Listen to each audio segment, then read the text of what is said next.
എല്ലാവർക്കും നമസ്കാരം. ശ്രീ ലളിതാ സഹസ്രനാമാവലി പഠനം 64-ാം ദിവസം. ഇന്ന് 631 മുതൽ 640 വരെയുള്ള നാമങ്ങളാണ് പറയുന്നത്. നമുക്ക് തുടങ്ങാം. ഓം ശ്രീ മഹാദേവി നമ. ഓം ദിവ്യഗന്ധാഢ്യായേ നമ. ഓം സിന്ദൂരതിലകാഞ്ചിതായേ നമ. ഓം ഉമായേ നമ. ഓം ശൈലേന്ദ്രതനയായേ നമ. ഓം ഗൗരിയേ നമ. ഓം ഗന്ധർവസേവിതായേ നമ. ഓം വിശ്വഗർഭായേ നമ. ഓം സ്വർണഗർഭായേ നമ. ഓം അപരദായേ നമ. ഓം വാഗധീശ്വരിയേ നമ. ഒന്നുകൂടെ പറയാം. ഓം ദിവ്യഗന്ധാഢ്യായേ നമ. ഓം സിന്ദൂരതിലക അഞ്ചിതായേ നമ. ഓം ഉമായേ നമ. ഓം ശൈലേന്ദ്രതനയായേ നമ. ഓം ഗൗരിയേ നമ. ഓം ഗന്ധർവസേവിതായേ നമ. ഓം വിശ്വഗർഭായേ നമ. ഓം സ്വർണഗർഭായേ നമ. ഓം അപരദായേ നമ. ഓം വാഗധീശ്വരിയേ നമ. ഇതിൻ്റെ സാമാന്യമായ അർത്ഥമൊന്ന് നോക്കാം. ഓം ദിവ്യഗന്ധാഢ്യായേ നമ. ദിവ്യഗന്ധ ആഢ്യ, ദിവ്യമായ ഗന്ധത്തോട് കൂടിയവരിൽ പ്രമുഖയായിട്ടുള്ളവൾ. അപ്പോൾ ദേവിയുടെ സാന്നിധ്യം തന്നെ ഒരു സുഗന്ധമാണ്. ദേവിയുടെ സാമീപ്യമുള്ളവർക്ക് പ്രത്യേക ഒരു സുഗന്ധമാണുള്ളത്.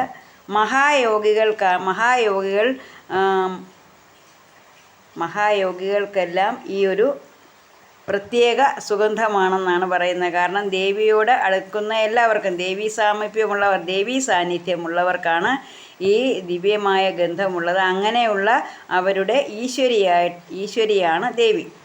അപ്പോൾ ദിവ്യഗന്ധ ആഢ്യായ എന്ന് പറഞ്ഞാൽ ദിവ്യമായ ഗന്ധത്തോട് കൂടിയവരിൽ പ്രമുഖയായിട്ടുള്ളവൾ.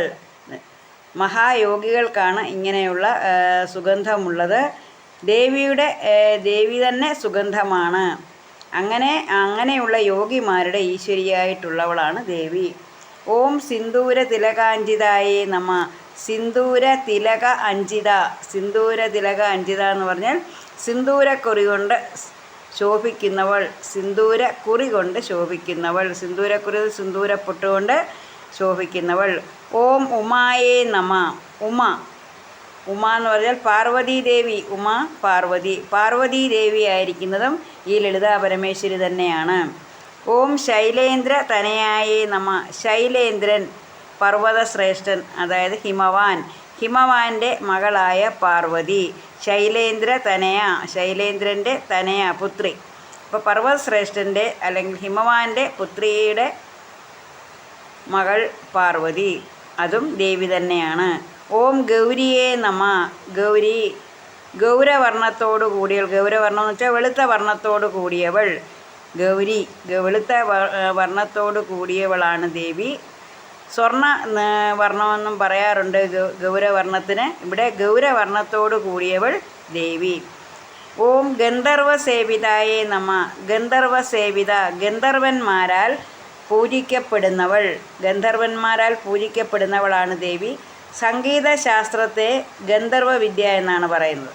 അപ്പോൾ നമുക്കറിയാം സംഗീതജ്ഞന്മാരെല്ലാം ദേവി ഉപാസകരാണ്.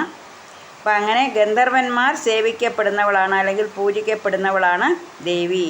ഓം വിശ്വഗർഭായേ നമ. വിശ്വഗർഭ, ഈ വിശ്വത്തെ മുഴുവൻ ഉള്ളിൽ ഒതുക്കിയവളാണ് ദേവി. ഓം സ്വർണഗർഭായേ നമ. സ്വർണഗർഭ എന്ന് പറഞ്ഞാൽ ഹിരണ്യഗർഭം ധരിച്ചവൾ. ഹിരണ്യഗർഭനെ ധരിച്ചവൾ എന്നാണ്. പ്രപഞ്ചത്തിന് കാരണഭൂതയായിട്ടുള്ളതാണ് ദേവി. അപ്പം ആദ്യം ഒരു അണ്ഡരൂപത്തിലുള്ളതായിരുന്നു ഹിരണ്യൻ. ആ ഹിരണ്യനെ ഗർഭം ധരിച്ചവൾ അല്ലെങ്കിൽ ഹിരണ്യനെ ധരിച്ചവൾ എന്നർത്ഥമാണ്. ഈ പ്രപഞ്ചത്തിന് കാരണഭൂതയായിട്ടുള്ളതാണ് ദേവി. അതാണ് സ്വർണഗർഭ എന്ന് പറഞ്ഞാൽ ഹിരണ്യഗർഭം ധരിച്ചവളെന്ന്. ഓം അപരദായേ നമ. അപര എന്ന് പറഞ്ഞാൽ പാപികൾ. എന്നർത്ഥം പിളർക്കുക. അപരദായേ നമ എന്ന് പറഞ്ഞാൽ പാപികളായ അസുരപ്രകൃതികളെ നശിപ്പിക്കുന്നവൾ, അസുരന്മാരെ നശിപ്പിക്കുന്നവളാണ് ദേവി. അതാണ് അപരദ. അവര പാപി അവരത പാപികളെ നശിപ്പിക്കുന്നവർ, അതായത് അസുരപ്രകൃതികളെ നശിപ്പിക്കുന്നവൾ ദേവി. വാഗധീശ്വരി, വാഗധീശ്വരി എന്ന് വെച്ചാൽ വാക്കിൻ്റെ അധീശ്വരി, വാക്കിൻ്റെ അധീശ്വരി സരസ്വതി ദേവി. അങ്ങനെ സരസ്വതി ദേവിയായിട്ടിരിക്കുന്നതും ദേവി തന്നെയാണ്. അപ്പോൾ ദേവിയെ നമ്മൾ ഓരോ ദിവസവും കൂടുതൽ കൂടുതൽ അറിയുകയാണ്. അങ്ങനെയുള്ള പർവ്വതശ്രേഷ്ഠൻ്റെ മകളായ പാർവതിയായിരിക്കുന്നതും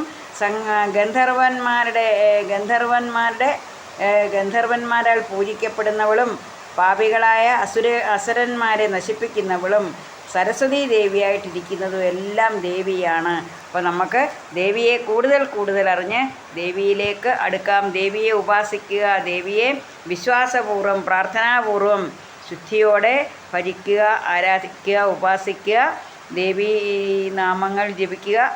ലളിതാ പരമേശ്വരിയുടെ അനുഗ്രഹം എല്ലാവർക്കും ഉണ്ടാകട്ടെ എന്ന് പ്രാർത്ഥിച്ചുകൊണ്ട് നിർത്തുന്നു. നന്ദി, നമസ്കാരം.